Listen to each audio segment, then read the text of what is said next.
Bismillahirrahmanirrahim. Assalamualaikum warahmatullahi wabarakatuh. Selamat pagi dan salam sejahtera untuk kita semua. Apa kabar semuanya? Semoga tetap dalam keadaan sehat. Tetap berada di rumah, jaga kesehatan diri sendiri dan juga keluarga. Minimalisir untuk keluar rumah ya. Kembali lagi di pelajaran otomatisasi dan tata kelola keuangan. Sebelum memulai kegiatan pembelajaran, seperti biasa, mari kita berdoa menurut agama dan kepercayaan masing-masing agar ilmu yang diperoleh bisa bermanfaat. Ya, di pelajaran otomatisasi tata kelola keuangan hari ini kita akan membahas mengenai penggunaan anggaran. Sebelumnya kita sudah membahas mengenai penerimaan anggaran, yaitu sumber-sumber penerimaan, baik penerimaan anggaran negara ataupun perusahaan. Nah, nanti kita akan fokus membahas ke perusahaannya. Hari ini, kalau kemarin kita sudah membahas tentang penerimaan, hari ini kita bahas mengenai penggunaannya. Ya, kita langsung masuk. Yang pertama, ini adalah jenis pengeluaran perusahaan. Di sini ada 3 yang utama. Yang pertama adalah pembelian tunai. Di sini perusahaan pasti melakukan suatu pembelian tunai, baik itu pembelian barang dan maupun peralatan ataupun yang lainnya. Selanjutnya, yang kedua adalah membayar hutang. Jadi kalau misalnya bayar hutang itu, pastikan perusahaan mengeluarkan sejumlah uang. Nah, itu termasuk ke dalam pengeluaran perusahaan. Di sini pembayaran utang itu atas pembelian kredit atau tunggakan perusahaan. Jadi misalnya dia hari ini beli suatu barang terus bayar DP-nya. Nah, itu termasuk ke dalam pengeluaran perusahaan. Ataupun sebelumnya perusahaan sudah membeli barang secara kredit, hari ini mau melakukan cicilannya, membayar cicilannya. Maka itu juga dicatat sebagai pengeluaran perusahaan untuk pembayaran utang. Di sini artinya si perusahaan yang punya utang ya. Jadi bukan ada orang yang ngutang ke dia, tapi perusahaan yang ngutang ke perusahaan lain gitu. Nah, jenis pengeluaran perusahaan yang ketiga adalah pembayaran beban-beban. Di sini yang dimaksud beban-beban adalah misalnya bayar listrik, atau bayar biaya air atau telepon, atau mungkin kalau sekarang internet kali ya. Lalu selanjutnya ada sewa tempat, misalnya tempatnya itu dia belum punya sendiri tapi masih nyewa kantor, maka dia pastikan setiap bulannya juga melakukan pembayaran sewa. Nah, itu termasuk ke dalam jenis pengeluaran untuk pembayaran beban-beban, dan mungkin masih ada lainnya yang belum disebutkan di sini. Tapi secara garis besar ada 3 jenis pengeluaran perusahaan yang sering dilakukan. Itu. Lalu bagian-bagian apa saja yang berkaitan dengan pengeluaran kas? Di sini kita akan membahas 3 bagian, maksudnya adalah departemen-departemen yang ada di perusahaan yang berkaitan dengan pengeluaran kas, dan tugasnya mereka ngapain aja sih? Yang pertama adalah bagian utang. Bagian utang yang pertama adalah menerima dokumen pendukung. Maksudnya dokumen pendukung ini apa? Jadi bagian utang kan dia ngurusin utang-utang perusahaan. Nah, tugas pertamanya dia adalah menerima dokumen pendukung. Dokumen pendukung ini bisa berupa surat orderan pembelian. Jadi kan sebelumnya perusahaan kita melakukan pembelian. Nah, biasanya itu ada surat ordernya. Nah, itu diterima tuh kalau mau ngeluarin kas, dia minta dulu nih mana surat order pembeliannya gitu. Atau misalnya faktur-fakturnya atau surat permintaan pengisian kas kecil, atau misalnya dia punya utang belum bayar gaji karyawan, berarti minta daftar gaji yang seharusnya dibayarkan, atau rekap gaji karyawan yang harusnya dibayarkan tapi belum dibayarkan. Nah, selanjutnya, yang kedua, bagian utang ini tugasnya adalah membuat dokumen bukti pengeluaran kas sebanyak 3 rangkap. Kenapa di sini di map? Yang pertama, ini dimasukkan ke dalam map bukti pengeluaran kas yang belum jatuh tempo. Nah, yang kedua, nantinya akan disampaikan kepada unit buku pembantu untuk dicatat ke buku pembantu. Lembar ketiga itu biasanya dipakai kalau misalnya utangnya itu sudah jatuh tempo. Gitu. Jadi yang pertama tadi dia cek ada atau tidak. Kalau misalnya sudah ada lengkap, lalu dia membuatkan dokumen bukti pengeluaran kas banyak lengkap. Lalu selanjutnya dia mencatat bukti pengeluaran kas. dalam bukti pengeluaran, dalam daftar bukti pengeluaran kas. Jadi kan tadi ini udah dibuat dokumennya, lalu dicatat ke daftar bukti pengeluaran kas. Lalu selanjutnya kalau dia sudah nyatet, lalu dia mengeluarkan bukti transaksi pengeluaran kas. Jadi di sini bagian utang ini bukan ngeluarin uangnya ya, tapi mengeluarkan bukti pengeluaran kasnya. Di lembar pertama dan lembar ketiga, kalau misalnya telah jatuh tempo, harus disertai dengan bukti pendukung lainnya. Lalu dokumen tadi, bukti transaksi pengeluaran kas tadi diserahkan ke bagian kasa. Nanti sama bagian kasa atau bagian kasir, dia akan diolah kembali gitu, diurusin lagi gitu. Ada prosedurnya lagi. Nanti setelah ini kita akan membahas mengenai bagian kasa gitu.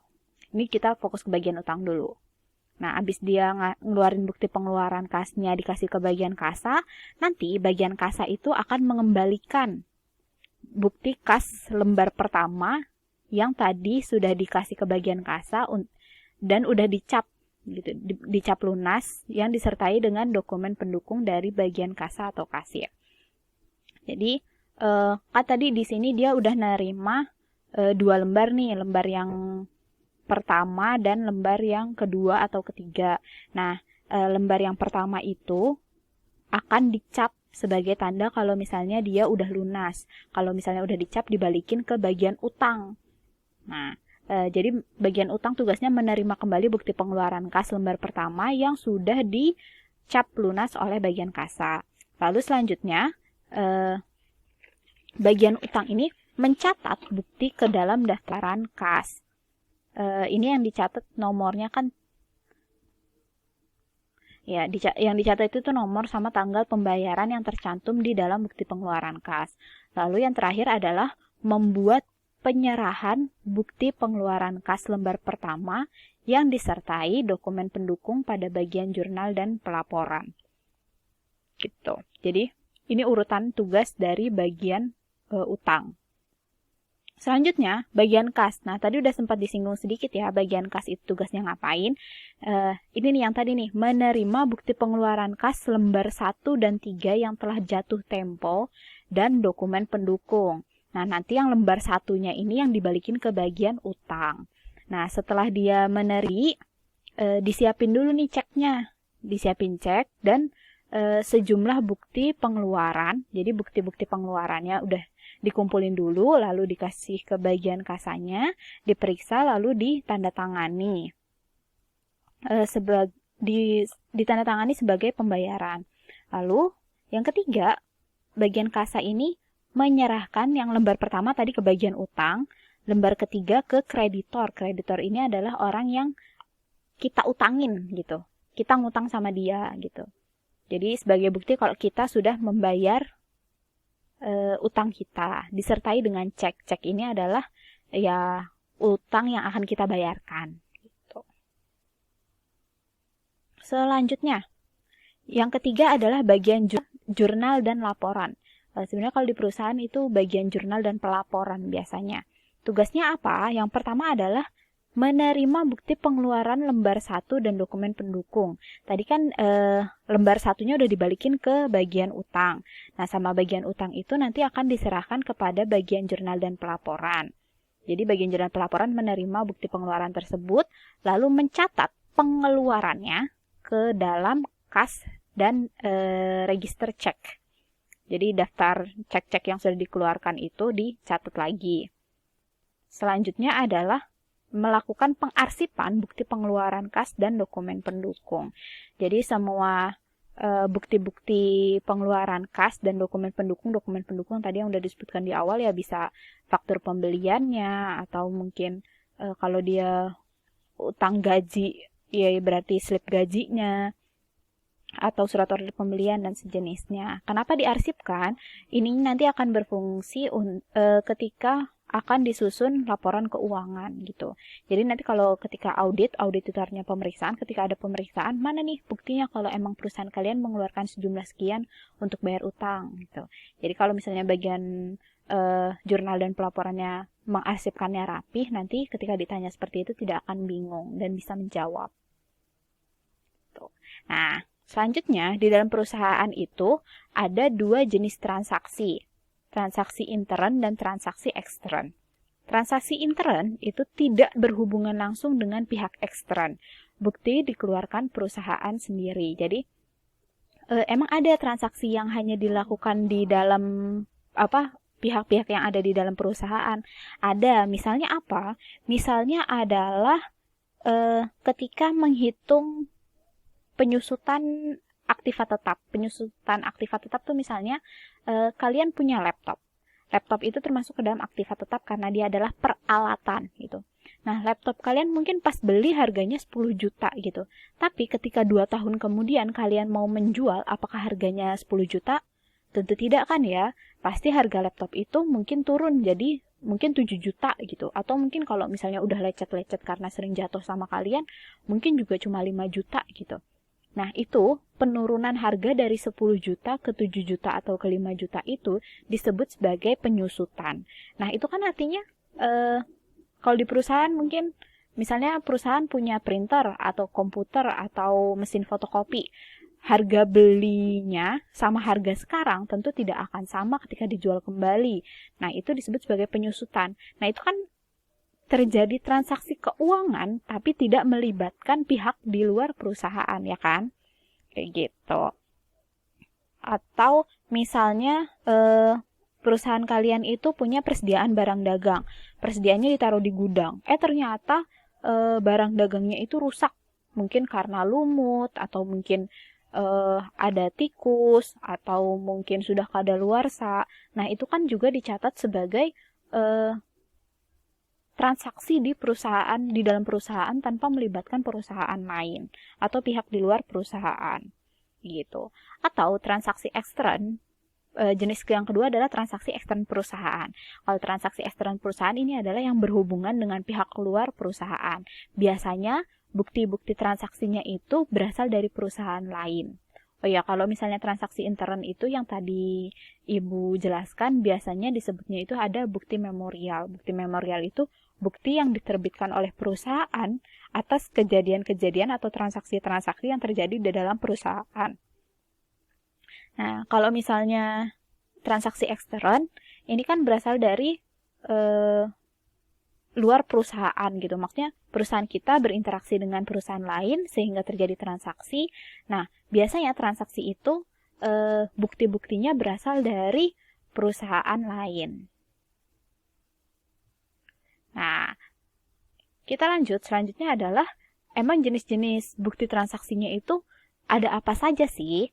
Nah, di sini dikelompokkan menjadi 3 sebelumnya. Jadi, ada untuk pengeluaran kas itu ada jenis-jenisnya sendiri, penerimaan kas juga ada, lalu pembelian atau penjualan secara kredit itu juga ada dokumen-dokumen tersendiri. Nah, ini juga berkaitan sama yang tadi nih, dokumen pendukungnya itu berupa apa sih? Gitu. Nah, kita lihat yang pertama. Yang pertama adalah kita membahas mengenai bukti transaksi jika perusahaan akan mengeluarkan kas. Ada apa saja? Yang pertama adalah cek. Bentuknya seperti ini. Mungkin sering dengar, tapi mungkin belum pernah pegang sendiri atau belum menerbitkan gitu, belum bisa menerbitkan cek gitu. Nah, kalian juga bisa cari di internet. Ini adalah bentuk cek. Cek adalah bukti pemindah bukuan sejumlah uang dari satu rekening ke rekening lain. Misalnya, tadi kan kita mau bayar utang ke perusahaan lain, kita mau pakai cek. Nah, perusahaan itu biasanya punya rekening di bank. Nah, uang yang ada di rekening kita mau kita pindahin ke rekening orang yang kita ngutang sama dia gitu untuk bayar utang kita.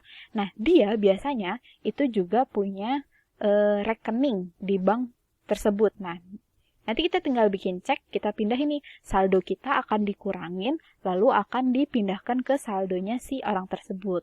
Gitu. Ini mungkin sejenis transfer tapi dalam jumlah yang besar gitu. Orang itu biasanya menggunakan cek untuk jumlah yang besar. Kalau transfer kan biasanya ada limit maksimumnya untuk dilakukan transfer per harinya. Jadi kalau lebih dari limit, dia biasanya pakai cek. Bukti transaksi pengeluaran kas yang kedua adalah kwitansi. Kwitansi ini adalah bukti transaksi penerimaan uang untuk pembayaran sesuatu yang ditandatangani oleh pihak penerima uang yang diserahkan kembali kepada pihak yang melakukan pembayaran.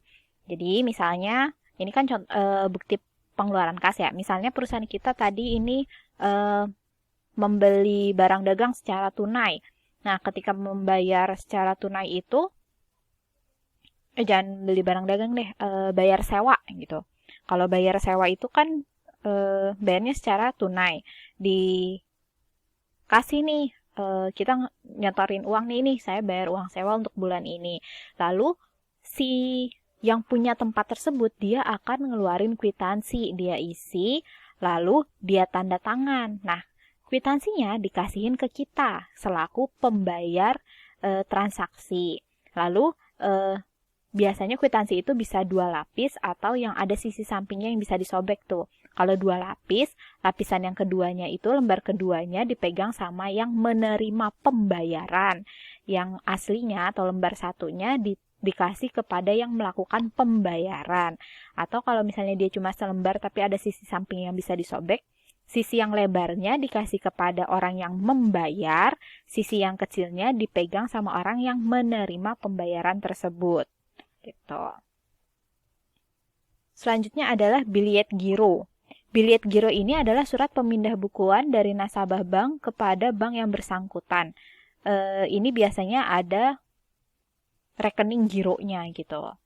Jadi kalau cek ini tadi dia bisa pemindah bukuan dari satu rekening ke rekening lain ataupun dari satu rekening kepada orang lain. Jadi bisa ada orang yang nggak punya rekening di bank tersebut pun tetap bisa mencairkan cek tersebut gitu dengan beberapa syarat. Jadi cek ini sebenarnya ada juga beberapa jenisnya gitu, tapi tidak perlu kita pelajari secara lebih detail, cukup kalian tahu aja gitu.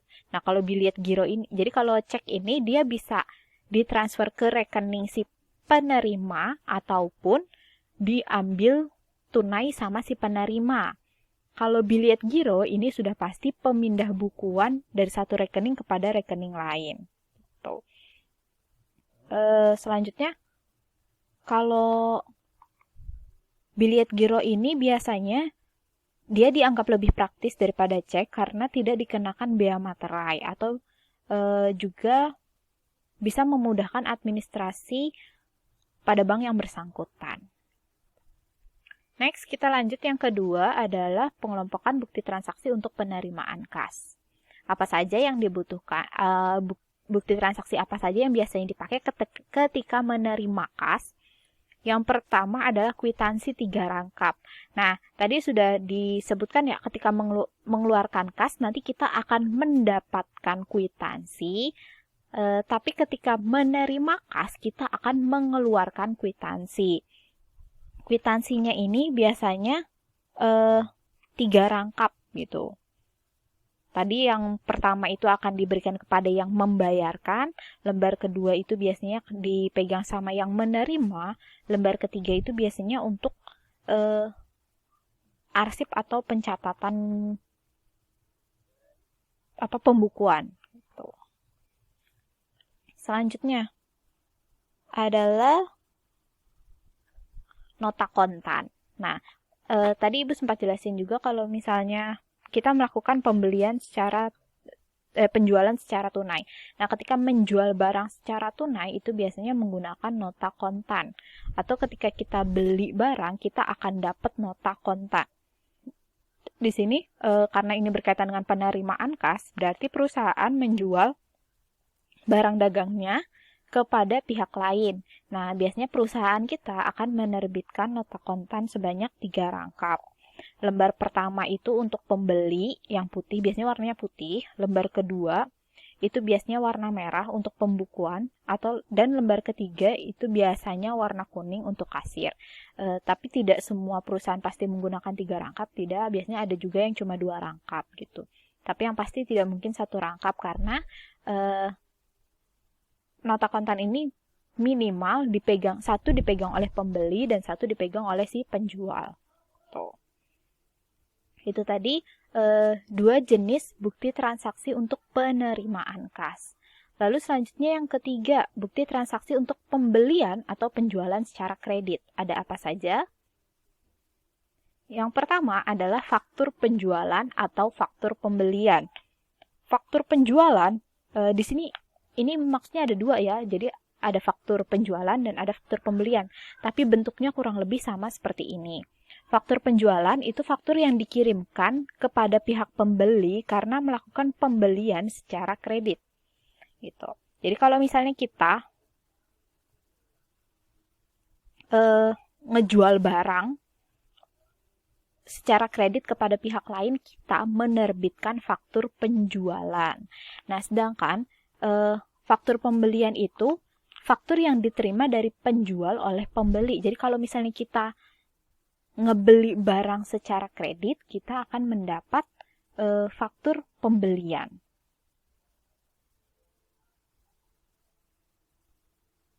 Memiliki bentuk yang kurang lebih sama seperti ini. Di tengahnya biasanya sudah ada tulisan sendiri faktur. Ada juga yang tulisannya faktur penjualan atau faktur tagihan, atau ada juga yang tulisannya faktur pembelian. Selanjutnya adalah nota debit dan nota kredit. Bisa dilihat di sini nota debit tulisannya adalah dikirim kembali. Sedangkan kalau nota kredit adalah diterima kembali. Artinya apa?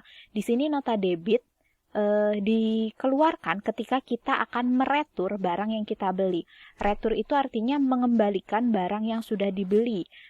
Mungkin barangnya tidak sesuai dengan spesifikasi yang kita pesan, atau barangnya sampai sesuai spesifikasi tapi ada cacat gitu, atau ada kerusakan. Kita kan tentu tidak mau menerima barang yang rusak, maka itu dikembalikan kepada penjual.